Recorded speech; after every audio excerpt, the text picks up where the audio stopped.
You know that split second where your brain just goes completely blank and your finger does something catastrophic?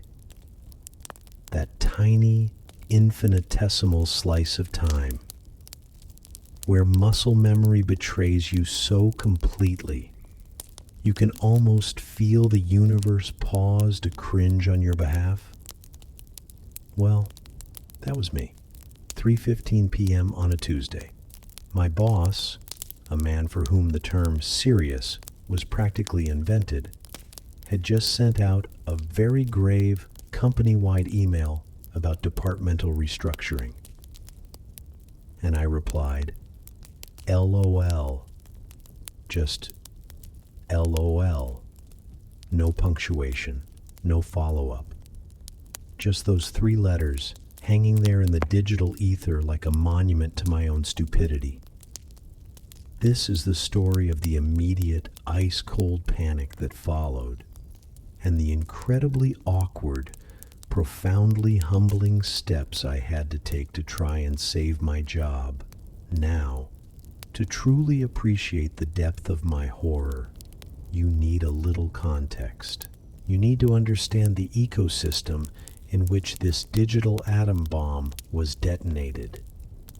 My workplace wasn't a cool beanbag chair and kombucha on tap kind of tech startup, no.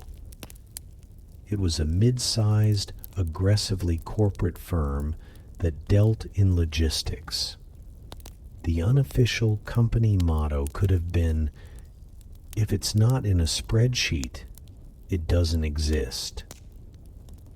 Our office culture was a delicate mix of beige cubicle walls, the gentle hum of fluorescent lighting, and the ambient scent of slightly burnt microwave popcorn. Fun was something that happened on the weekend, and even then, it was probably scheduled in an Outlook calendar. And then there was my boss, Mr. Henderson. To say Mr. Henderson was old school would be an understatement. He was the Parthenon of old school. He wore a tie every single day, even on the one designated casual Friday we had per year, which he openly disdained. He printed out his emails to read them, making notes in the margins with a perfectly sharpened number 2 pencil. He communicated in a language devoid of all emotional inflection, a dialect I like to call corporate stoic. His emails were masterpieces of concise, joyless efficiency. They never started with hi, but with a direct statement of purpose. They never ended with thanks, but with a simple, stark, regards, David Henderson. He was not a man who appreciated frivolity. He once sent a memo about the proper use of the office refrigerator that was longer than most countries' constitutions. I once saw him stare down a malfunctioning printer until, I swear to you, it just started working out of sheer intimidation. This was the man I worked for. He was fair, he was direct, he was impossibly professional, and he was, in that moment, the recipient of my accidental, career-ending flippancy. The day itself had been painfully normal. It was one of those gray, uninspired autumn Tuesdays that makes you question all your life choices. I was buried in quarterly reports, my brain a thick soup of percentages and projections. The air was dry, my coffee was cold, and my focus was starting to fray. I was multitasking, as we all do. I had my work email open on one monitor and a group chat with a couple of close friends on the other. We were planning a weekend trip, and the conversation was, let's just say, not work appropriate. It was a stream of consciousness mess of bad jokes, ridiculous memes, and escalating absurdity. It was in this chat that the letters L, O, and L were being deployed with the frequency of a machine gun. It was my default response, my digital head nod. My fingers had typed it so many times that day, it was no longer a conscious act. It was a reflex. And that's when the email from Mr. Henderson landed. The subject line alone sent a chill through the office. Urgent. Departmental restructuring and forward path. The whole floor went quiet. You could feel the collective tension spike as everyone clicked it open. It was exactly as serious as it sounded. It spoke of synergies, optimizing workflows, and difficult but necessary changes. Corporate code for layoffs are coming. The email was dense, formal, and carried the weight of a dozen careers. It was, without a doubt, the single most serious email I had received in my 3 years there. The kind of email you read twice, print out, and then discuss in hushed, anxious tones by the water cooler. It was not, under any circumstances, an email that you replied to with LOL. But I was distracted. A friend had just sent a particularly ludicrous meme.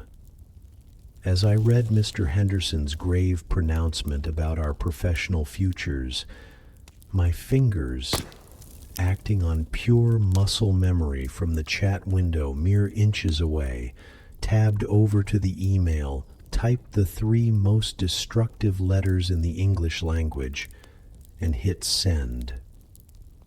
There wasn't an immediate realization. For about 3 glorious, ignorant seconds, I was still a competent, employable human being. I was half smiling at my friend's joke. The universe hadn't caught up with my colossal failure. Then the gears started to turn. A tiny notification popped up. Your message has been sent. Wait, what message? My eyes darted to my sent folder. It's a place I rarely visit, a digital graveyard of past communications. But some primal instinct, the same one that tells a caveman a saber-toothed tiger is in the bushes, screamed at me to go there. I clicked it open. And there it was, to David Henderson. Subject, urgent, departmental restructuring and forward path, LOL. Time didn't just slow down, it shattered. It was like watching a car crash in ultra-slow motion. But the car was my career, and I had just drunkenly driven it off a cliff while live streaming the whole thing. The letters LOL seemed to glow on the screen, pulsing with a malevolent, mocking energy. They weren't just letters. They were the epitaph on my professional tombstone. My first thought wasn't a thought. It was a sound, a faint, high-pitched ringing in my ears. My heart, which had been beating at a placid Tuesday afternoon rhythm, suddenly slammed against my ribs like a trapped bird. My blood went cold. I'm not being poetic.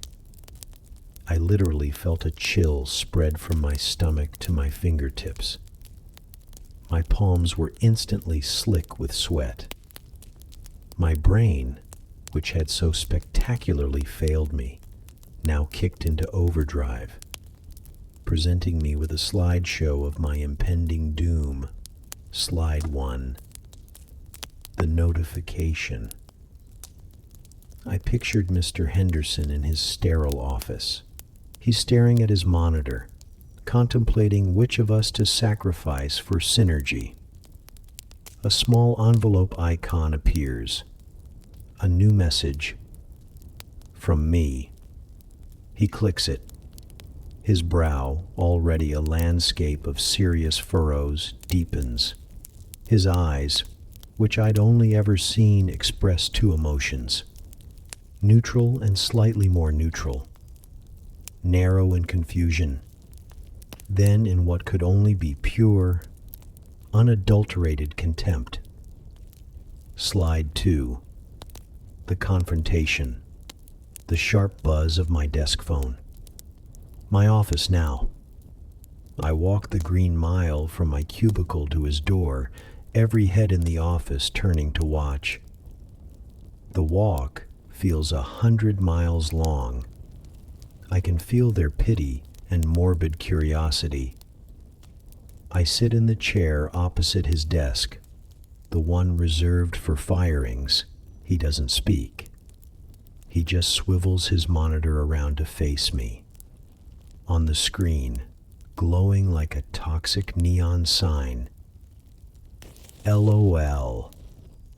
He looks at me and, with the calm, chilling voice of a man defusing a bomb, just asks, "Explain." Slide 3. The exit. The cardboard box. The saddest of all office tropes. Me piling my sad little desk plant, my novelty mug, and my 3 years of service into a flimsy box as a security guard watches, arms crossed. My coworkers pretend to be absorbed in their work, refusing to make eye contact. I do the walk of shame to the elevator, my keycard already deactivated. I am no longer an employee. I am a cautionary tale. This mental horror film played out in about 10 seconds. My body was in full fight or flight. My breathing became shallow and rapid. I felt a weird, floaty sensation, as if I was watching this happen to someone else, someone much, much dumber. My first coherent thought was, undo. I lunged for the mouse, my hand shaking so badly the cursor danced across the screen. Where is the button? Where is the magic button that turns back time? Gmail has that little undo that lingers for a few precious seconds. But we used Outlook, ancient, corporate, unforgiving Outlook. Then I remembered hearing about a recall this message feature. It was the stuff of office legend, a mythical function that could supposedly snatch an email back from the recipient's inbox. I had never used it. I didn't know anyone who had successfully used it. It was a corporate unicorn, but it was my only hope. I fumbled through the menus, my heart pounding a frantic drum solo file. Info. No. Message. Actions. Yes. There it was. Recall this message. A dialog box popped up, offering 2 choices. Delete unread copies of this message, or delete unread copies and replace with a new message. I didn't have time for a new message. I just wanted the old one to cease to exist. I slammed my mouse down on the first option and hit OK. A wave of desperate hope washed over me. I let myself believe it had worked, that I had averted total thermonuclear career disaster. And then, about a minute later, a new email arrived from System Administrator. Subject: Message recall failure. The email, in its cold automated text, informed me the recall had failed for David Henderson. The reason given was as brutal as it was simple. The recipient has already opened the message. Of course he had. He's Mr. Henderson. He probably reads emails telepathically the moment they leave the server. The recall feature, my one shining beacon of hope, had not only failed, it had also now sent him a second notification about my catastrophe. The first was the LOL. The second was a flag that I had desperately tried to take it back. It was like tripping in the hallway and then, in a panic, setting off the fire alarm. I hadn't just made a mistake. I was now actively drawing as much attention to it as humanly possible. The panic spiral intensified. My mind raced through even more desperate scenarios.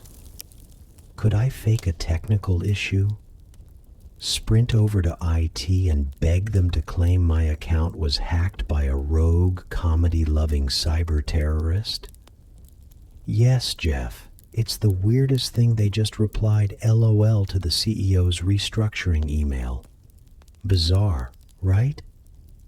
The sheer stupidity of the idea was proof of how far gone I was. Okay, new plan. What if I just ignored it? Pretended it never happened? Maybe he's busy. Maybe he saw it, thought it was weird, and got distracted. Surely he had bigger things to worry about than a nonsensical reply from a mid-level analyst. This seemed plausible for about 15 seconds. Then I remembered the kind of man Mr. Henderson was. This was a man who noticed when the font size on a memo was 11.5 instead of 12 point. An unexplained, context-free LOL in response to an email about layoffs wouldn't be a minor distraction. It would be a loose thread on the perfectly tailored suit of his corporate world. And he would definitely pull on it. Ignoring it was not an option. The minutes ticked by. Every time my computer made a sound, my entire nervous system seized up. I stared at my inbox, waiting for the inevitable summons. The silence was agonizing.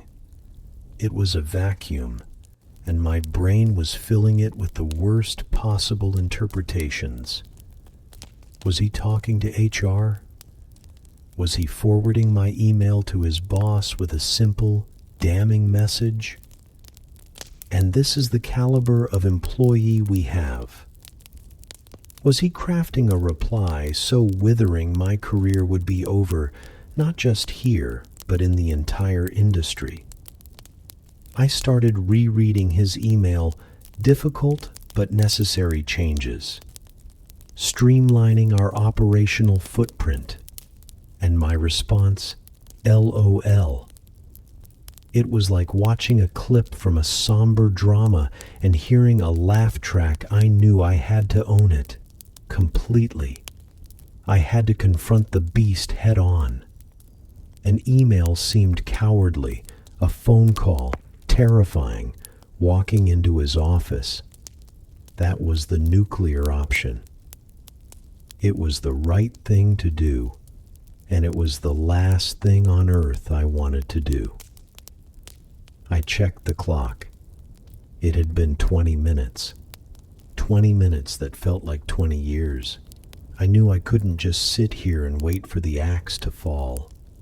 Delaying the apology would only make it worse. Swift action was my only path to potential redemption.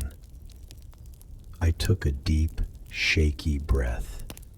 It was time to craft the most important email of my life. My fingers hovered over the keyboard, trembling. This email had to be perfect. It needed to be a mix of profound remorse and professional composure.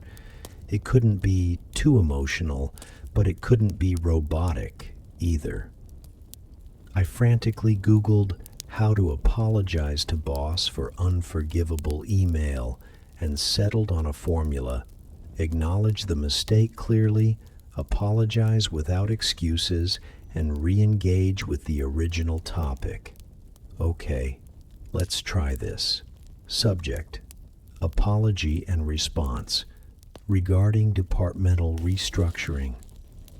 Dear Mr. Henderson, I am writing to offer my sincerest and most profound apology for my previous, wildly inappropriate email reply. My response was a complete and careless mistake, and I am mortified that I responded to such a serious company-wide announcement with such thoughtless flippancy. There is no excuse, and I take full responsibility. It was a significant lapse in professional judgment. I have read your email regarding the departmental restructuring carefully. I understand the seriousness of the situation. To that end, regarding the path forward for the analytics department, I have some initial thoughts on how we can streamline our reporting processes. I paused.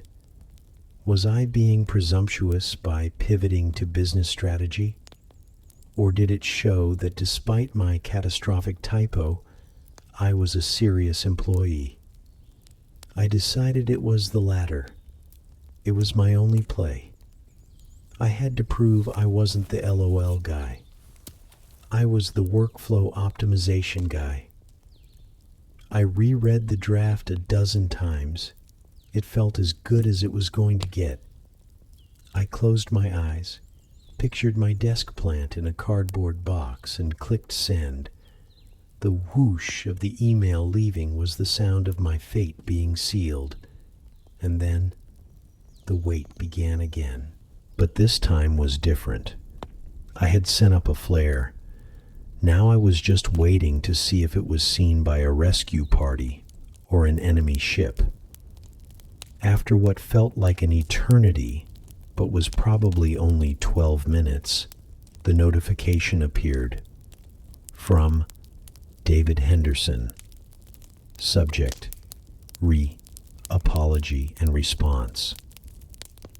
Regarding departmental restructuring. This was it. My heart was in my throat.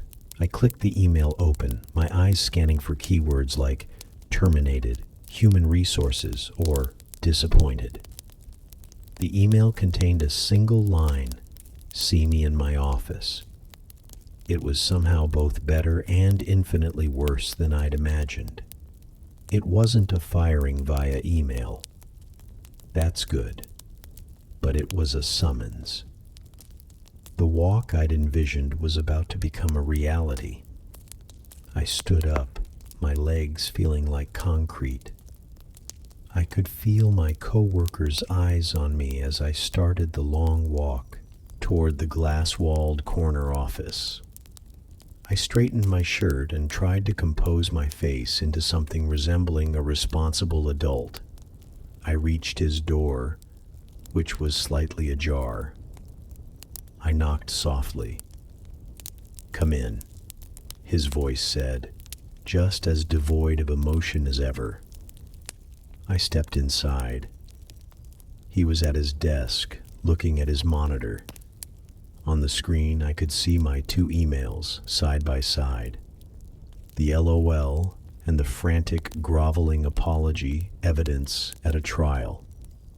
I stood there in silence, waiting. The silence stretched for what felt like a solid minute. He was in control. Finally, he swiveled his chair to face me. He leaned back, tented his fingers, and just looked at me. No anger, no disappointment, just a calm, analytical gaze. The look of a scientist observing a particularly strange specimen. LOL, he said, not as a question, but as a flat statement of fact. He said the letters out loud. LOL. My mouth was dry. "Mr. Henderson," I began, my voice cracking slightly, "I cannot express how sorry I am." He held up a hand, a silent gesture that stopped me cold. He looked at me for another 10 seconds of pure, soul-withering silence. Then, the corner of his mouth twitched. It was a tiny, barely perceptible movement. For a horrifying second, I thought he was having a stroke, but then it happened again, more pronounced this time. The corner of his mouth was turning upwards, and then David Henderson, the man I was sure was about to fire me, smiled. It wasn't a big smile. It was a small, hesitant, rusty thing, like it hadn't been used in years. And then came a sound I had never ever heard before. A low, gravelly chuckle. He chuckled.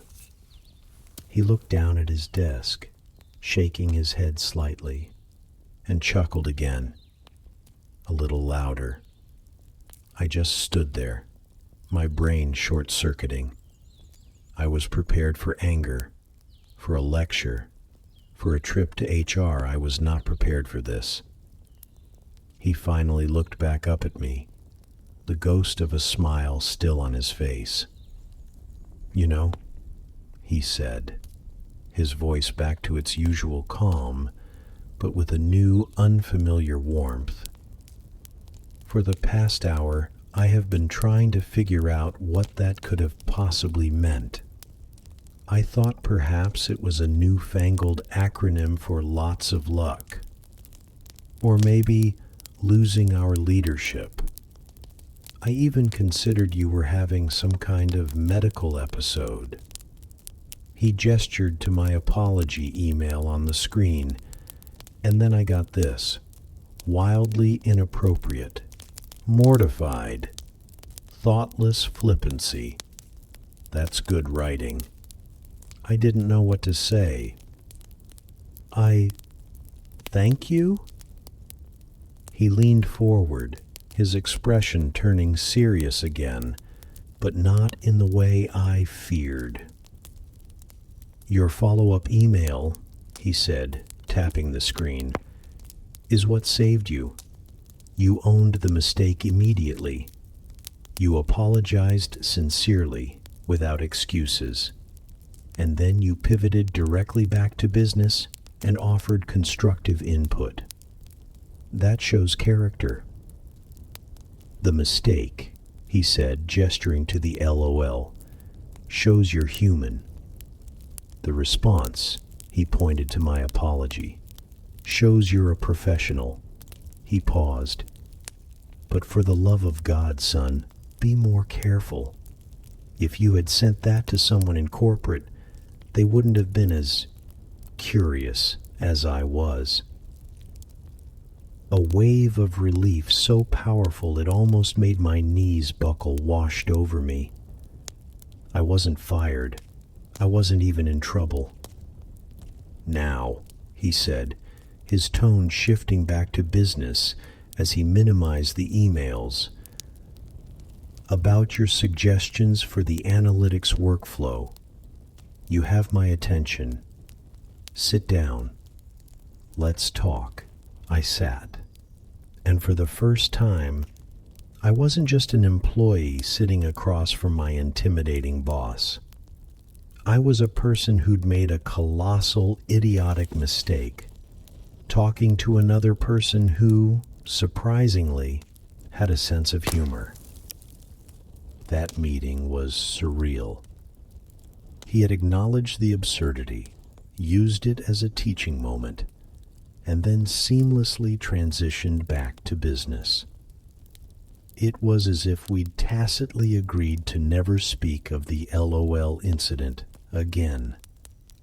The conversation about workflow optimization was surprisingly productive. My suggestions, born from a desperate need to prove my worth, were apparently quite insightful. We spent the next 30 minutes whiteboarding process flows. It was the most engaged I had ever been in a meeting with him. In a strange way, the terror of getting fired had made me a better employee. When we finished, he stood up and shook my hand, something he'd never done outside of a formal review. "Good work today," he said with no hint of irony. "Keep that kind of thinking up.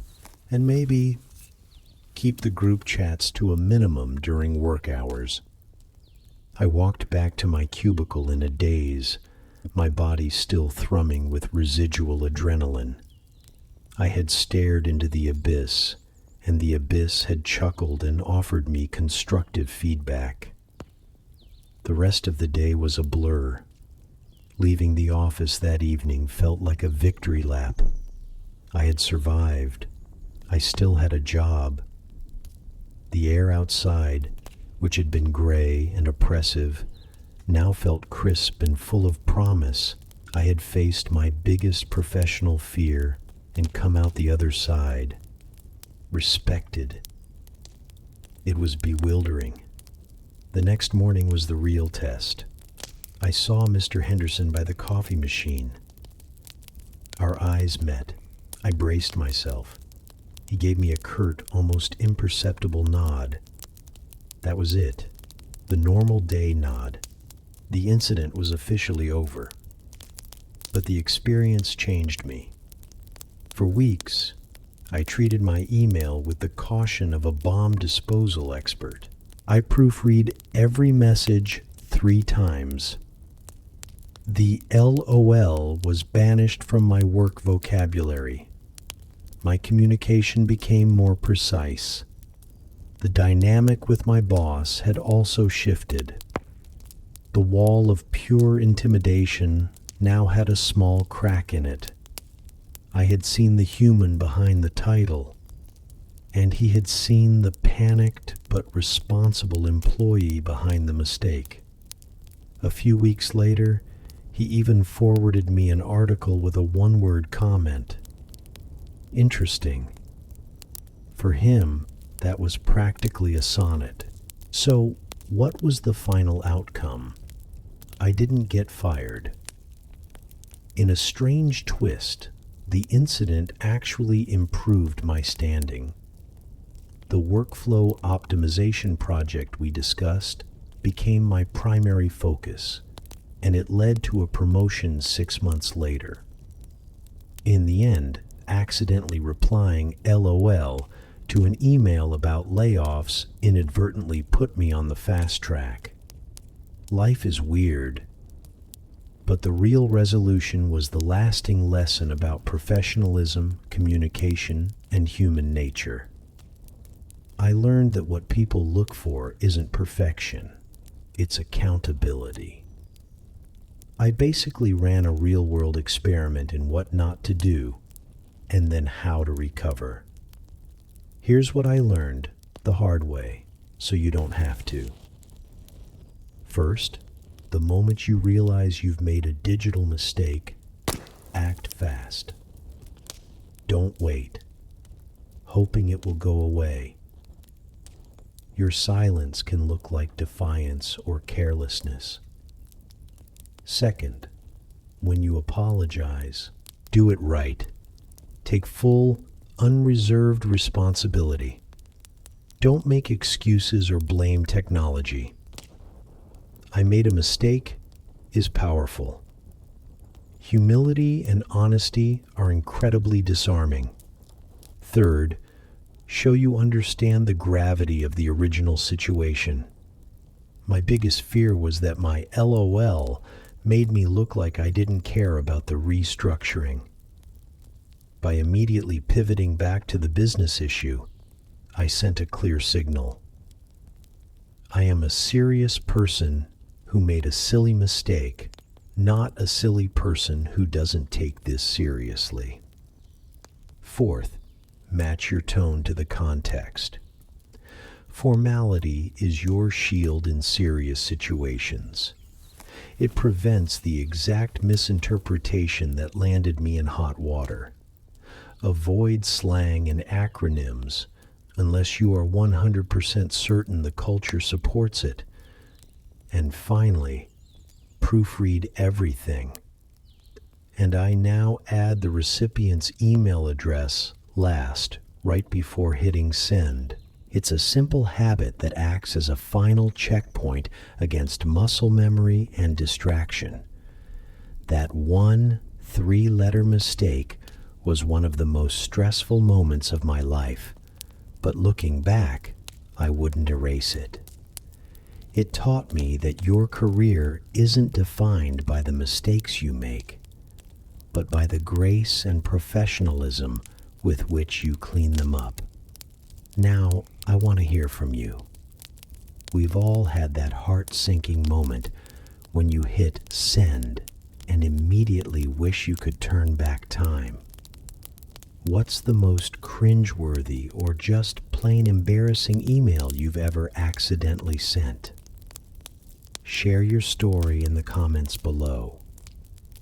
Let's all revel in our shared humanity and prove that we've all had a LOL moment at some point.